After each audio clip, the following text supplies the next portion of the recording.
198번도 그렇고 197번도 그렇고 이게 이제 평가원에서 출제됐던 딱 이 뭐 굳이 유형이라고 해야 되나? 아무튼 그 유형의 문제인데 198번은 그 저번에 봤던 배경고 시험지에서 반영이 됐었지. 그러니까 이게 두 문제 다 마찬가지인데, 그러니까 이게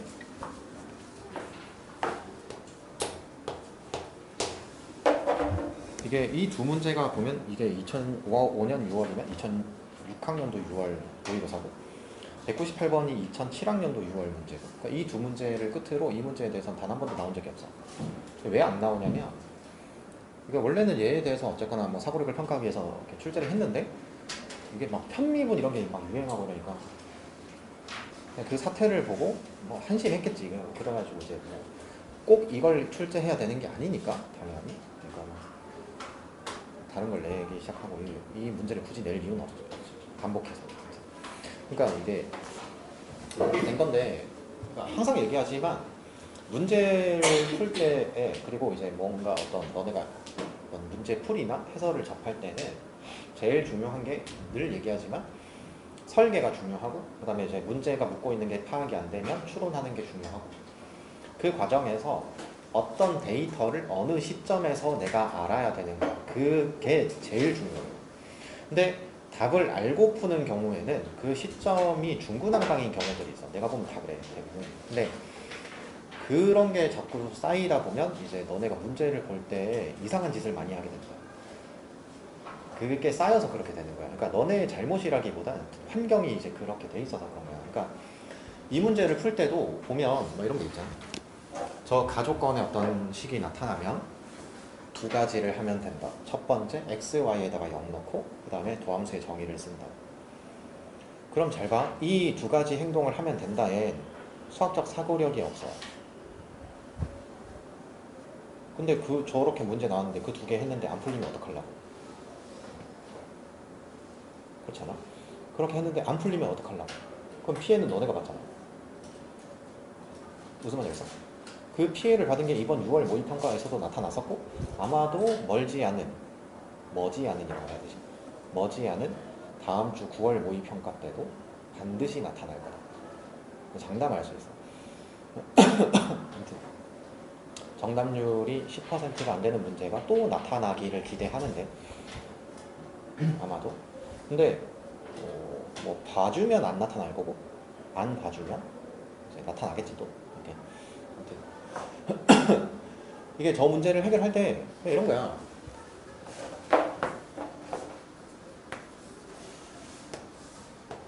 구하는 걸 봐야 될 거 아니야. 구하는 게 x 이퀄 a에서 극대, b에서 극소, a제곱 더하기 b제곱.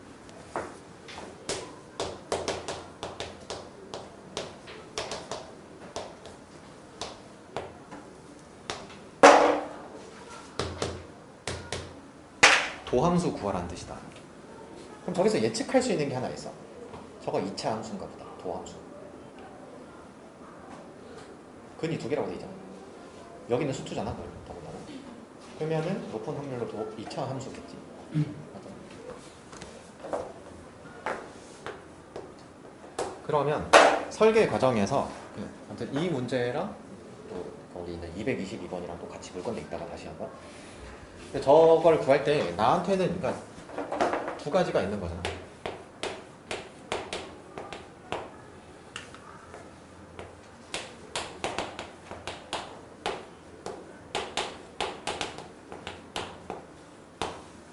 두 가지가 있는 거야. 도함수를 구하는 거.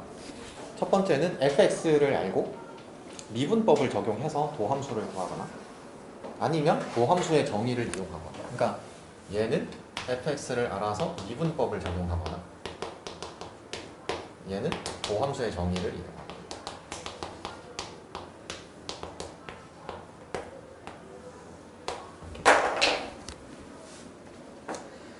그럴 거냐? 물론 지금 문제 같은 경우에는 나 fx를 지금은 모를 것 같아. 그럼 난 도함수의 정의를 이용해서 구하겠다 이렇게 생각을 하겠지. 그러면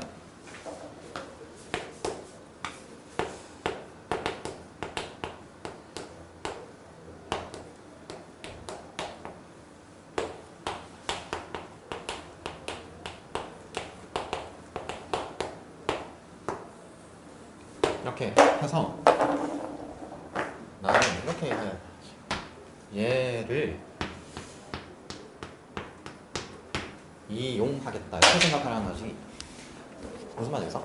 만약에 이 문제를 풀 때도 저 가족권에 있는 식을 가지고 뭔가 변형하고 있으면 이상한 거야.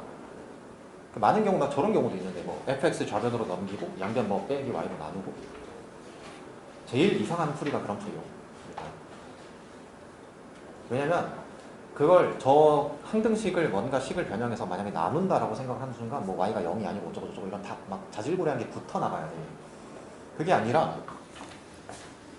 나는 도함수의 정의식을 쓰고 구하는 게 도함수니까 도함수의 정의식을 쓰고 가족권, 나족권을 어떻게 이용할지를 생각만 하면 되는데 가족권에서 굳이 저걸 식을 막 변형하기 시작한다. 이상한 거다.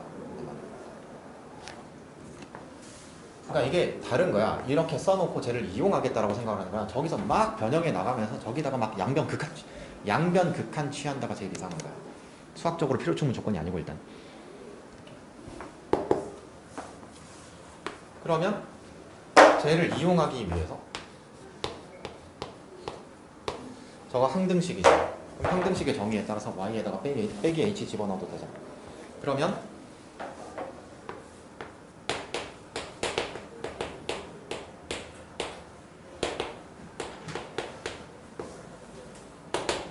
x 더하기 h 빼기 fx가 뭐 이렇게 되나?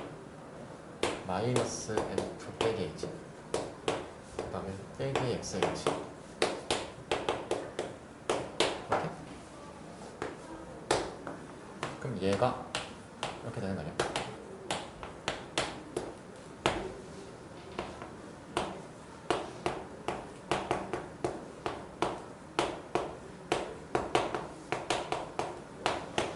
이렇게 쟤는 빼기 x제곱으로 수렴한다는 거 보이지? 그럼 이제 얘가 수렴하는 얘가 확인하면 되지. 그러면 이때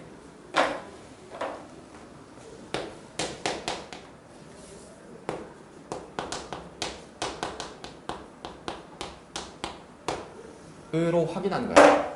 왜 쟤를 확인하는데? 저 나조건이 있잖아. f'0을 이용하겠다.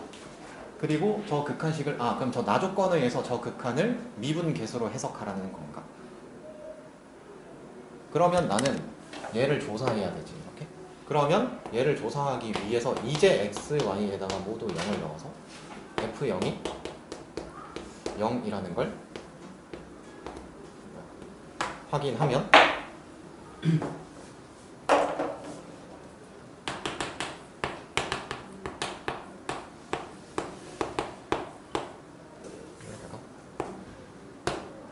이렇게 하면 되겠지. 그러면 저희가 8인가? 여기서 a, b 구할 필요 없지. 구하는 게 a제곱 더하기 b제곱이잖아. 그러면 8, 8, 16 답이지.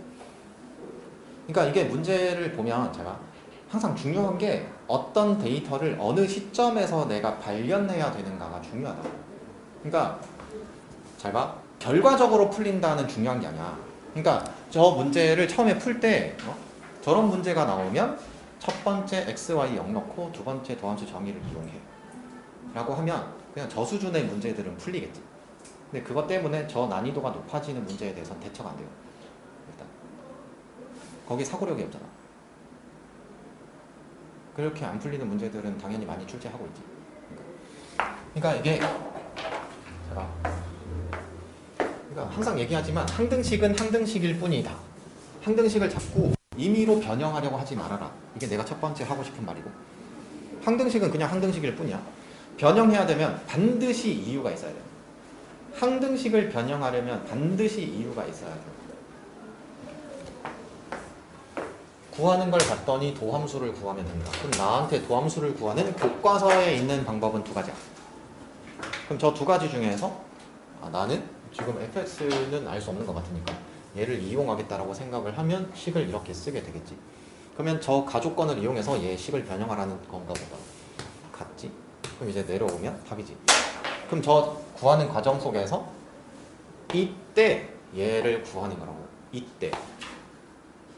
얘 극한을 봤을 때 여기서 F0을 봐야 되는 거라고 이렇게 이때에 봐야 되는 거다.